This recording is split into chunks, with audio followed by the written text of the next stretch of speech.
What is the best life hack you use during your everyday life? If you look like you know where you're going, you will almost never be stopped or questioned. Hilariously, I did this by accident once. I walked into a career fair and normally they are packed, but this one was not. I walked around and talked to people and gave them my resume and stuff. Had a great time. Then my advisor comes up to me and asks who I'm representing, and I say no one. He starts laughing and told me it didn't open for another 5 minutes and there was a student line around the corner. Apparently I looked like I knew what I was doing. When I walked in, that no one at the door had stopped me. The line was in a weird place, so I did not see it when I walked in. I received 5 interviews that led to 3 offers from that fair alone.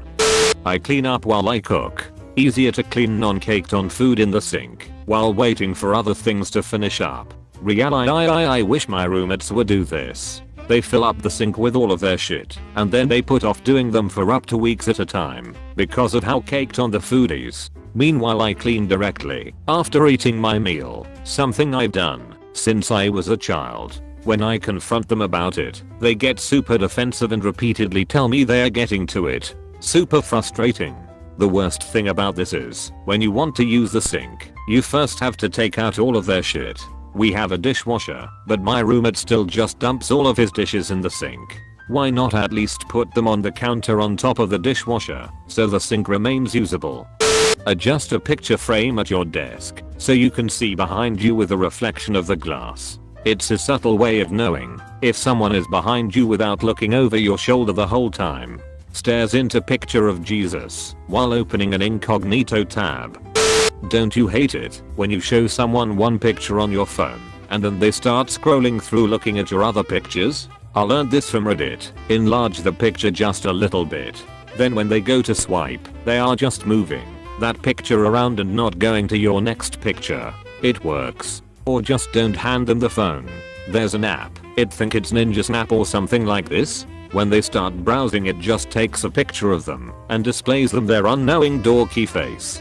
Priceless with people you know will do it. Whenever I want to get up from bed, it's gonna be a shocker, get up from bed. No thinking, no slazing, no laziness. Just get the fuck up. All I need is exactly 1 second after waking up and realizing that I have to get up, and then I immediately get up. I've noticed that the more I lay off and the more I stay in bed, the harder it is to actually get up. On the same note, when you get back from work and have stuff to get done, do not sit. As the famous poet stated, just do it. Windows key plus E to open my computer. It has saved me literally minutes over the years. All the Windows key shortcuts are great.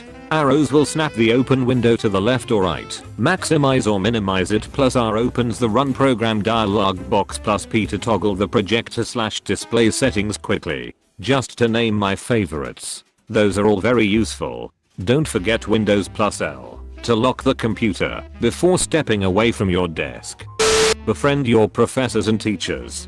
They'll go out of their way to help you. When I was a freshman in college, I was close with my English professor at the time, a tiny woman from Bosnia that could run in stiletto heels. I had a lot of nasty roommate problems that year and she always came to my rescue if I needed to hide from my roommate. When my roommate attacked me and I was moved to protective housing on emergency, she rallied all of the strongest people in my class to help me move. Befriend the cleaning staff in the dorms. I gave the woman that comes to clean my sweet bathroom a cupcake because my birthday had been recent and now she moves heaven and earth for me. Normally my suitemates and I have to take care of the road salt that gets tracked into the small common room, but since I gave her a cupcake, she mops it all up for us. Being nice to people who deserve it will get you really far in life. Totally. I had a midterm report due for a lit class. The prof required we bring in a rough draft to his office and discuss it during the week before it was due. He absolutely would not look at any or respond to any drafts that were sent via email. I was going to be gone for a competition the week we needed to do it, so I went in a week early to ask for his assistance. Then I made small talk asking about his dissertation and what he did outside of teaching. He was a pretty awesome guy. While I was out of town, I was still having some trouble with finishing my report, and I sent him an email asking for some assistance, apologizing that I couldn't come in. He made an exception because I had come in early asking for help and he knew I wasn't just being lazy. Later that quarter, I was going through some rough patches with family health and asked for some pretty huge extensions on the final paper. Not only did he give them to me, he said I didn't need to do it at all since I was a good student and he knew that I could do the report if I wasn't dealing with some major issues. I still did the report, but it wasn't in time for the grades to be posted. He gave me a 90 on the paper and worked some teacher magic after I submitted it to give me the right grade afterwards. All in all, a great professor.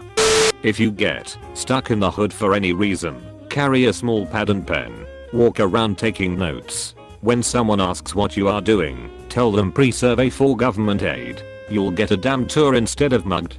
Done this twice in places white people aren't welcome. A third time I faked being deaf. Some gang members took me to the gallery I was supposed to go to and dropped me off at the front door for that one. They were very hostile until they thought I was deaf.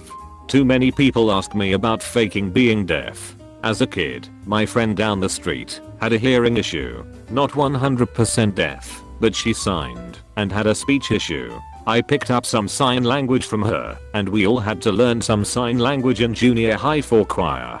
So yeah, I just aped reading lips the way she did. No signing. That would have been pointless. Maybe you should just stop going to the ghetto, bro. Letting a drop of superglue dry on the up face of my USB phone charger handle. The superglue solidifies and becomes hard, which means you know which side is up just by rubbing your finger over the handle. So you always plug it into your device the right way first time every time. By design, the little USB picture is supposed to face towards you when you plug it in, but in practice manufacturers suck and some flip the cable picture around, while tons flip the receiving port around. UHG, I can't wait for USB-C. I wish I had this in college. If I have work or study to do and I'm not motivated and just start procrastinating again, I watch a video or listen to a podcast of the topic on YouTube. It helps to get my brain focused on the subject before I get started on my own critical thinking. That way I'm not going from 0 to 100 and risking my attention going elsewhere. Here's a slightly unethical one for job seekers out there. When you're hunting for a job, post a fake ad for a very similar position on Craigslist. This will give you some insight into the resumes of your competition, so you know what you're up against, and also helps you polish up your own resume. Makes me wonder how many fake jobs I've applied to last week. Mindfulness. Be aware of what you're doing. Pay attention to the steps you are taking as you walk, and what people and places you are passing by. It's so easy to just zone out and float on through, but really put some effort into cementing yourself into the present. This sounds flighty and nonsensical, but it helps with stuff like making sure you remember you have your keys or credit card or wallet with you as you are leaving a place, because you are conscious of the act of putting them back in your pocket instead of zoning out and doing it automatically, risking completely forgetting it. Loud toys can be nearly silenced by putting clear scotch tape over the speaker holes. It knocks the noise out almost completely, but is still loud enough that the kid enjoys it. This has saved several obnoxiously loud toys from the trash can. Edit. Sorry I didn't mention kids toys. Ha.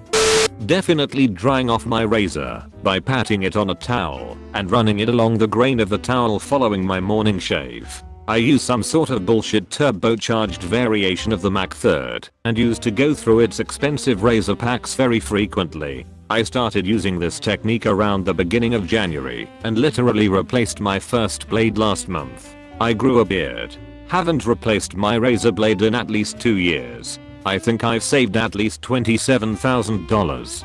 Dollar Shave Club commercials lead me to believe that razors must be really expensive now. I wouldn't know. I have a beard. Keep a medium priority wish list in your wallet/handbag. Things that you don't desperately need soon, but could use and should buy whenever you can spare the money. This will keep you from blowing too much money on impulse purchases. I'm a smaller, non-intimidating person, so people don't often move out of the way I'm walking in crowds. I read somewhere that looking where you want to go will clear people out of the way.